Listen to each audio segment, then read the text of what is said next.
आप में से किसी को भी लगता है कि मेरा बच्चा निकम्मा है, पढ़ता नहीं है, सर एक बार हमसे मिलवाइए सर। सिर्फ बचपन से ये मत कहिए तुझे आईएएस बनना है, तुझे मेरा सपना पूरा करना है। हमारे यहाँ कोचिंग परंपरा है। हाँ हाँ, बड़ी बहन भी तुम्हारी बीमार बहुत है भैया, लेकिन तुम भैया ये सब मत सोचना। अगर आपके घर का कोई बच्चा प्रतियोगी परीक्षा दे रहा है तो माँ बाप से मैं सादर हाथ जोड़कर निवेदन करता हूँ,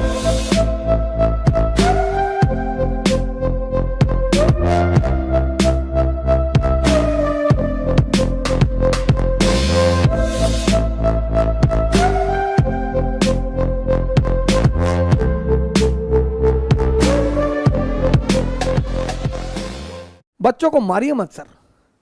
आप में से किसी को भी लगता है कि मेरा बच्चा निकम्मा है, पढ़ता नहीं है, सर एक बार हमसे मिलवाइए सर।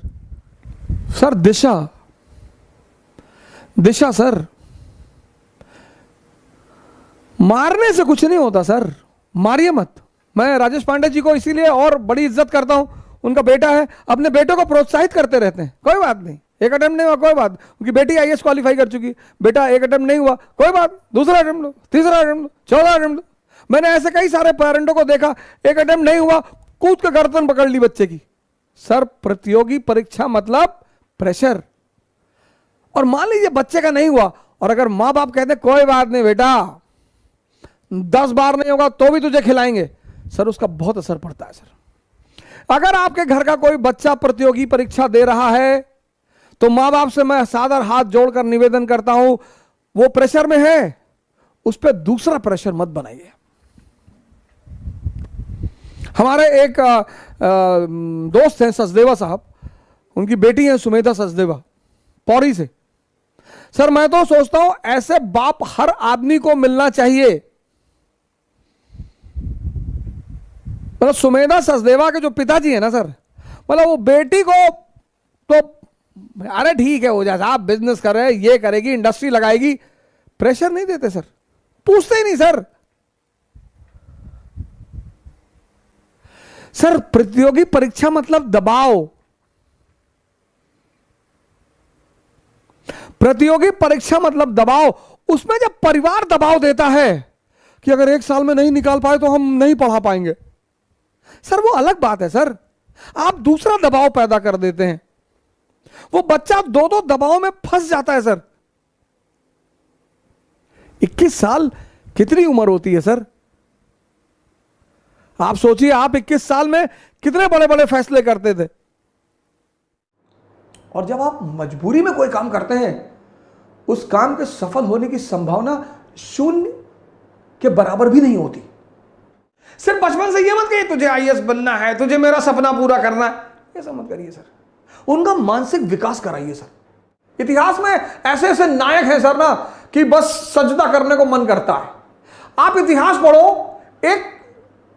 आप इतिहास सब्जेक्ट अगर आपका नहीं रहा ना, तो आप नेहरू जी ने एक किताब लिखी है, भारत एक खोज, पढ़ो sir. Glimpses of world history, 2 किताब उनकी पढ़ो sir. Glimpses of world history कोई किताब नहीं है सर। जब वो जेल में थे तो अपनी बेटी को लेटर लिखते थे, तो उस लेटर में विश्व इतिहास की घटनाएं लिखते थे। उन्हीं लेटरों को जोड़कर किताब बना दी गई। इसलिए जब आप किताब खोलेंगे ना तो उसमें चैप्टर नहीं, चैप्टर पे क्या टाइटल क्या लिखा, नैनी जेल से लिखा गया पत्र, अल्मोड़ा जेल से लिखा गया पत्र। सोचिए जेल से आदमी पत्र लिखता था और उस पत्र में विश्व इतिहास लिखता था। हमारे बहुत सारे माँ बाप अपने बच्चों को डेली सारी कथा बता देते कि आज बड़े चाचा तुम्हारे मकान में हिस्सा मांग रहे थे, हाँ हाँ कह रहे थे कि हाँ आधा हिस्सा हमारा है भैया, बड़ा परेशान। अच्छा भैया तुम, लेकिन भैया आराम से पढ़ना भैया, तुम ये सब मत सोचना भैया कि बड़े चाचा तुम्हारे हिस्सा मांग रहे थे, भैया ये मत सोचना। हाँ हाँ, बड़ी बहन भी तुम्हारी बीमार बहुत है भैया, लेकिन तुम भैया ये सब मत सोचना।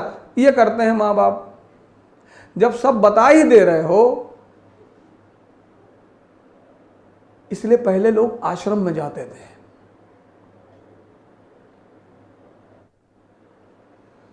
परिवार से कट ऑफ हो जाते थे तो पता ही नहीं चलता था कि परिवार में क्या हो रहा है। अब तो मोबाइल आ गया। युवाओं का सबसे बड़ा मित्र मोबाइल और युवाओं का सबसे बड़ा शत्रु मोबाइल। इस देश में एक और खराबी है, बहुत बड़ी पागलपन। अगर गांव में एक लड़का इलाहाबाद चला गया तो पूरा गांव जाएगा। हम 12th पास किए तो मेरी माता जी ने कहा कि पीएमटी की कोचिंग कर लो। हम कहा पीएमटी, हर इतनी मुश्किल से पास हुए, इंटर कह रहे हो पीएमटी कोचिंग कर लो। कहीं नहीं डॉक्टर बनना है। इलाहाबाद आई, वहां पे कोचिंग है, उन्होंने वहां पे पैसा जबरदस्ती जाके जमा किया गया, कोचिंग करना है। हमारे यहां कोचिंग परंपरा है।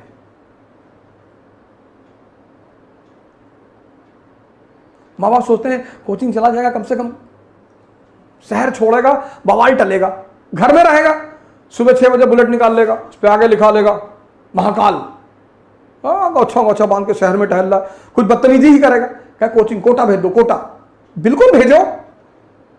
पहले उससे बैठो, बात करो, पूछो कि न्यूटन का पहला नियम आता है। हाँ, पहला नियम आता है न्यूटन का कि पेड़ पर चढ़ जाओ तब तक ना उतरो जब तक नीचे कुछ अच्छी चीज दिखाई ना पड़े। अगर ये सब बता रहा है तो थोड़ा सा विचार करो।